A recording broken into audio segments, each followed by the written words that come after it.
Chapter 2. I headed straight back home, clutching the parcel to my chest. Being back amongst the streetlights, traffic, people going about their evening business, I hoped everything would seem a bit less weird. It didn't. I felt stunned. My brain, never good at staying quiet, leapt from one thing to the other as I walked. My granddad in his younger days had travelled to Egypt, Turkey, Palestine to buy copies of ancient relics to sell. Professor Hanawati was a Middle Eastern art expert. So did that mean this professor, this dead man, was the old friend Grandad had told me about, who'd got back in touch after all these years? He'd certainly never mentioned him before, nor had he ever talked about mistakes from the past. I didn't want to dwell on strange coincidences, but it was hard not to, when the professor had died in such a peculiar way, and now Grandad was sick, all within the same 24 hours.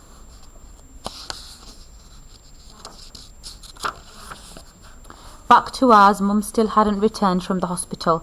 Dad was in the kitchen arguing with the stove that wouldn't light. He didn't hear me come in.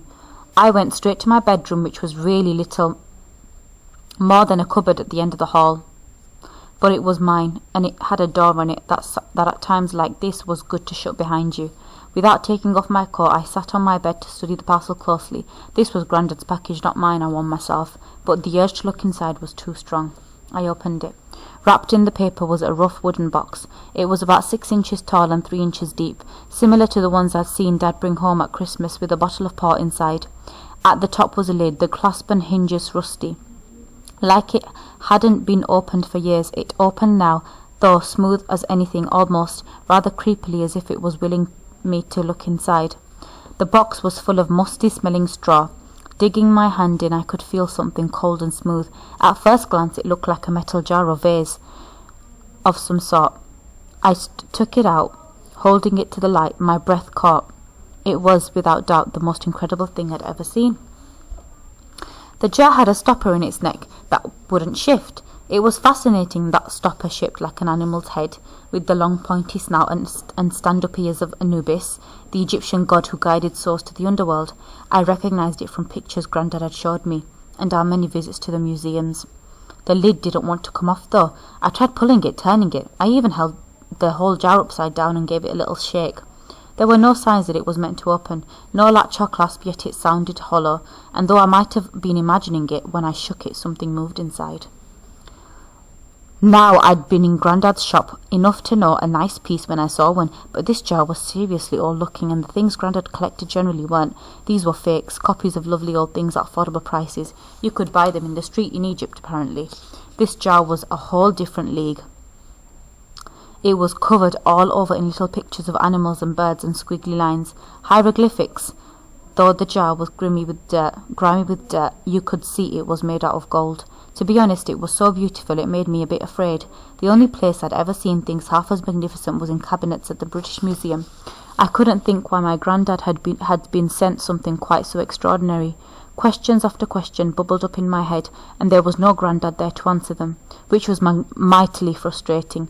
The only thing for it was to go and see him, not to take him flowers or grapes or whatever people did when they visited hospitals, but to give him the parcel. He'd know what to do with it. What was it all about? I only hoped he wasn't too horribly ill to see me. Out in the hallway, the front door slammed. Wet things were being hung up. The rattle of an umbrella returned to its stand. Signs that Mum was home. My heart thumped uncomfortably as I heard her say something to Dad in a low voice. Then she called to me. "Lil, you there?"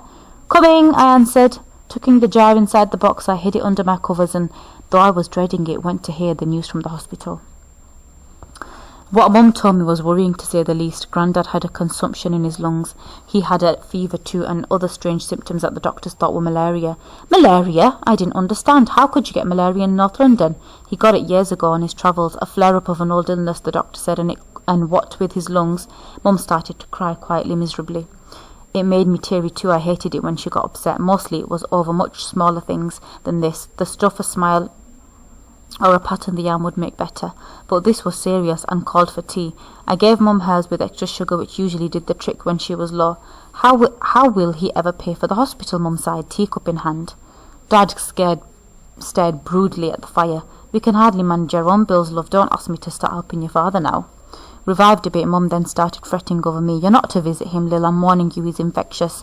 And Dad chipped in with, "She'll be at school, not hanging around hospital wards."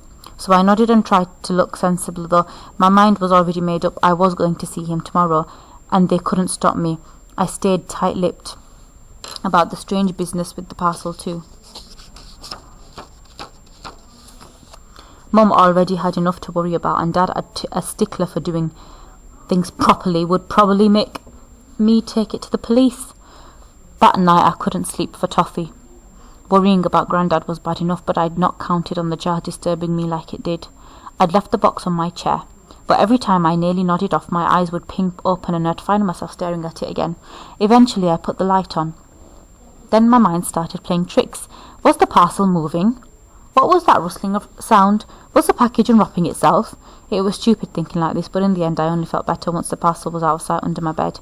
My room became familiar again, the chair heaped with clothes, a rag rug on the bare floor, thin curtains at the window that always let in a draught. We could make it look nicer, couldn't we? Mum said when we first came to live here. A bit of lace, a few dried flowers. I'd pulled her face and she sighed. "Oh, Lil, you're so plain and practical. Sometimes I think you'd rather have been born a boy." Actually, she had a point. Yet, as soon as she'd said it, she kissed the top of my head and insisted that she meant it, that she didn't mean it.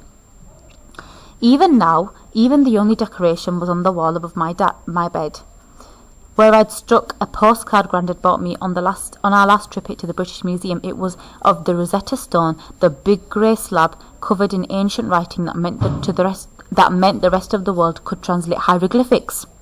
Turning out my bedside lamp, I hoped I'd finally go to sleep, but instead the darkness swirled with ancient symbols. When I tried to think of something else, I kept coming back to Egypt. Only this time it was today's other news story, the one about Howard Carter and Tutankhamun's tomb. Despite what Grandad thought of Mr. Carter, people were fascinated by the story. There was something about it, a brave explorer searching for unknown treasures, that captured the imagination like a good old-fashioned adventure tale, the sort Dad would have read as a boy. I devoured them myself too sometimes when my Latin homework got too dull. For years archaeologists had been digging in the place they called the Valley of the Kings. They'd discovered plenty of royal tombs, those of Thutmose and Ramesses II being two of the famous ones, yet no one ever found the pharaoh Tutankhamun. They'd given up looking, all except for one man, Howard Carter. Obsessed with the missing tomb, he was back in Egypt for one last search. Dad said the story captured people's hearts because Tutankhamun had died young, which made us think of all our soldiers whose war graves were also lost. But I reckoned it was just as much to do with treasure, because we knew about how the Egyptians buried their kings with loads of gold.